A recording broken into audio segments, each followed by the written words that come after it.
ओम नमो भगवते वासुदेवा। आज आम डिस्कसन करवा प्रतिदिन हनुमान चालीसा पाठ कले कौन फल मिल। आम दैनंदिन जीवन में केवे ना केवे हनुमान चालीसा निश्चय थरे थे पाठ करा कि शुणी निश्चय। किसी लोग कहते मंगलवार दिन यदि हनुमान चालीसा पाठ करेंगे ताहले बहुत फल मिलता है। आउ किसी लोग कहते शनिवार दिन पाठ करे भल। हेले कौ दिन आम हनुमान चालीसा पाठ करवा आ हनुमान चालीसा पाठ कले आमको कि फल मिल।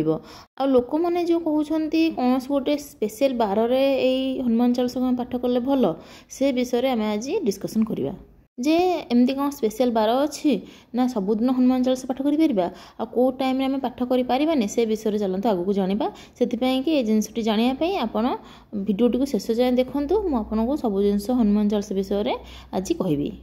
आप जानते हैं हनुमान चालीसा दुर्गा चालीसा तापर गणेश चालीसा तापर आमर शिव चालीसा ये सब गुड़ाकर निजर अलग अलग महात्म्य अच्छी।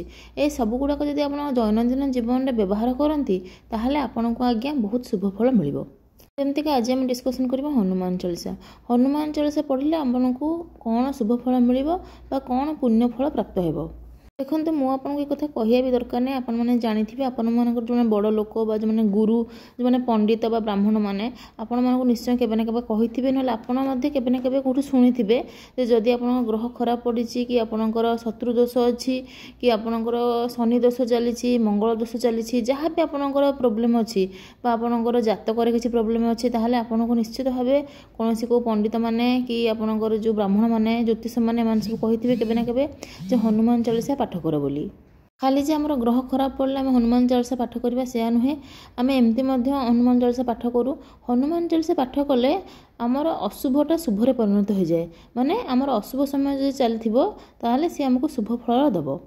आपणकर शनि महादशा शनि अर्धदशा शनि 7.5 एसबू किसी भी माने आपणकर प्रोब्लेम अच्छी आपण ज्योतिष को देखते आपड़ बहु मूल्यर रत्न धारण कर पारना कि आपड़ एसबू पूजा पाठ जहाँ आपन को ज्योतिष बतई से सब आप आपणकर पैसार अभाव अच्छी से आप सब जिन करना कि आप जानते आपंकर शनि दशा पड़ी ताले किछि करबा दरकार नहीं। आपन सकाळ उठी आपणकर स्नानादि कार्य शेष करी बा नित्यकर्म आपन शेष कला परे हनुमान चालीसा आपन पठन करंतु। आ से पठन करिबार किछि नियम अछि जोटा कि आपन वर्तमान कहबी आपन केमती करिवे हनुमान चालीसा पठन जहाँ फल आपन को शनि दशार 100% मुक्ति मिलबे। मु ग्यारंटेड लिखि देबी जिंस खाली शनि दशा नुह आपन सर्वमंगल हम आपन जेकोसी मनस्कामना थी पूर्ण हम कि से मनस्कामना पॉजिटिव हवा दरकार। आपन यदि कहार अमंगल चिंता करिक हनुमान चालीसा पाठ करेंगे ताहले से फल आपको केवे भी मिलबनी।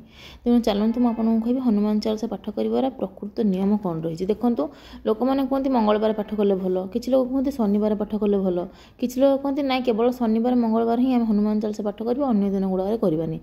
किंतु आप देखूँ भगवान होउछंती सर्वविद्यमान सबु समय सबुठी सी अच्छा आपण मन भितर सी अच्छा आपण आत्मार सी अच्छा। तेणु भगवान को प्रार्थना करिवार कौन निर्दिष्ट समय केबे भी नहीं। आपण जेकोसी मुहूर्त जेकोसी समय आप हनुमान चालीसा पाठ करेंगे तार कौन नीति नियम सेमती किछि नाही। किंतु जदि आपण संकल्प करी हनुमान चालीसा पाठ करेंगे 40 दिन आपण मनस्कामना निश्चित रूपे पूर्ण हम। मुझे कहली मनस्कामना आपंकर पॉजिटिव हवा दरकार। आपण कहार खराब चिंता करने मनस्कामना करके हनुमान चालीसा पाठ करेंगे ताहले से काम आपंकर केबे मध्य हबनी। तेणु चलतु जानिबा हनुमान चालीसा आम केमती पाठ करेंगे आपंकर जेकोसी मनस्कामना पूर्ण करने। देखूँ आप संकल्प प्रथम करेंगे। संकल्प करेंगे मैंने कौन आपन को ब्राह्मण को डाक संकल्प करने कथा नुह। संकल्पर अर्थ कौन आप निजको निजे प्रतिश्रुति देवे जे मुझे कार्यटा निश्चित रूपे पूर्ण करी से भगवान को आम शरण में नवा माने आम भगवान को कहवा हे प्रभु मत साहस दियो मुझेमतिका ये कमटी को भल भाव माने संपूर्ण करी से आप सकाल सकाल गाधेकरी प्रथम दिन जो दिन आप हनुमान चालीसा स्टार्ट करेंगे 40 दिन धरिकी आप करेंगे तो प्रथम दिन जो दिन स्टार्ट करेंगे से दिन कौन करेंगे आप सकाल सकाल गाधे पाधेकी आप ठाकुर घरे पूजा करेंगे। भगवान को आप एक कथा जनइबे जे प्रभु मत शक्ति सामर्थ्य दियो मुझे 40 दिन अनुष्ठान को पूर्ण करी।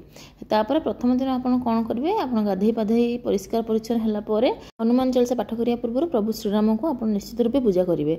पूजा कलापर आप कौन करेंगे घी दीप गोटे लगेंगे आप जो टाइम करिया कथा सबुदिन से टाइम करेंगे। आप देखो जब सकाल आप ऑफिस जाऊँ सकाल आप टाइम नहीं तापर आप घर को आसबे संध्यारे 7टा 8ଟା 9ଟା ଯେତେବେଳେ ହେଲେ ମଧ୍ୟ ଆପଣ ପୁଣି ଗାଧେଇ ପାଧେଇକି ଆପଣ ପୂଜା ଘରେ ପୂଜା କଲା ପରେ ରାତି 9ଟା ହେଲେ ଚଳିବ, 10ଟା ହେଲେ ବି ଚଳିବ, ଯେତେବେଳେ ହେଉ ସେଇ ସେମ୍ ଟାଇମ୍ ସବୁଦିନ ହେବା ଦରକାର। ଧର ଆପଣ ରାତି 10ଟାରେ ପୂଜା କରୁଛନ୍ତି ମାନେ ପ୍ରତିଦିନ ରାତି 10ଟାରେ ପୂଜା କରିବେ, ଆଉ ଗାଧେଇ ପାଧେଇକି ହିଁ ପୂଜାଟା ଆରମ୍ଭ କରିବେ। ଆପଣ ଘିଅ ଦୀପଟେ ଲଗାଇଦେବେ, ତାପରେ ଆପଣ ହନୁମାନ ଚାଳିଶା ବହି ଆମର ଆସୁଛି ମାର୍କେଟରେ। ଆମର ଗୋଟେ ହନୁମାନ ଚାଳିଶାର ବହି ଅଛି ଯେଉଁଟାକି ନାଲି ରଙ୍ଗରେ ହନୁମାନ ଚାଳିଶା ଲେଖା ହେଇଥିବ, ଆପଣ ସେଇଟାକୁ କିଣିକି ଆଣିପାରିବେ। ସେମିତି କିଛି ନାହିଁ, ଆପଣ ଯେଉଁଠୁ ପାଠ କଲେ ଚଳିବ, କିନ୍ତୁ ଏଇଟା ଟିକେ ଭଲ ହୋଇଥାଏ। ନାଲି ରଙ୍ଗରେ ଲେଖା ହେଇଥିବ, ସେ ବହିଟାକୁ ଆପଣ ଆଣିକିରି କ'ଣ କରିବେ, ଘିଅ ଦୀପ ଲଗାଇଦେବେ। ଭଗବାନ ଶ୍ରୀରାମଙ୍କୁ ପ୍ରଥମେ ସ୍ମରଣ କରିବେ, କାରଣ ଶ୍ରୀରାମଙ୍କୁ ଯେଉଁଠି ସ୍ମରଣ ନ ହୁଏ ସେଠି ହନୁମାନଜୀ କେବେ ବି ଆସିନାହାନ୍ତି। ଜୟ ଶ୍ରୀରାମ ଜୟ ଶ୍ରୀରାମ ଜୟ ଶ୍ରୀରାମ, ଶ୍ରୀରାମଙ୍କୁ ଆପଣ ସ୍ମରଣ କରିବେ। ତାପରେ ହନୁମାନ ଚାଳିଶା ଆପଣ ପାଠ କରିବେ, ଆଉ ଆପଣ ଯେଉଁଠି ବସୁଥିବେ ସେଇ ଜାଗାରେ ପ୍ରତିଦିନ ବସିବେ। ଜାଗା ବି ଆପଣ ଚେଞ୍ଜ କରିବେ ନାହିଁ, ଆଉ ଆପଣ ସମୟ ମଧ୍ୟ ଚେଞ୍ଜ କରିବେ ନାହିଁ। ଏମିତିକା ଯଦି ଆପଣ 40 ଦିନ ଧରି କରିଦିଅନ୍ତି ତାହେଲେ ଆପଣଙ୍କର ଯେକୌଣସି ମନସ୍କାମନା ଥିବ 100% ପୂର୍ଣ୍ଣ ହେବ। କିନ୍ତୁ ଆପଣ କର୍ମ କରିବା ନିହାତି ଦରକାର, ବିନା କର୍ମରେ କେବେ ମଧ୍ୟ କୌଣସି ଜିନିଷ ସମ୍ଭବ ନୁହଁ।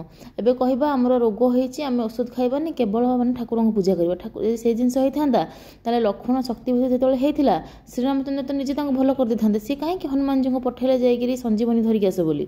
ତାମାନେ ସେ ମାନେ ଦୁନିଆକୁ ବାର୍ତ୍ତା ଦେବାକୁ ଚାହୁଁଛନ୍ତି ଯେ ମାନେ ଆସ୍ଥା ତା ଜାଗାରେ କାମ କରିବ, କିନ୍ତୁ ଔଷଧ ବି ତା ଜାଗାରେ କାମ କରିବ।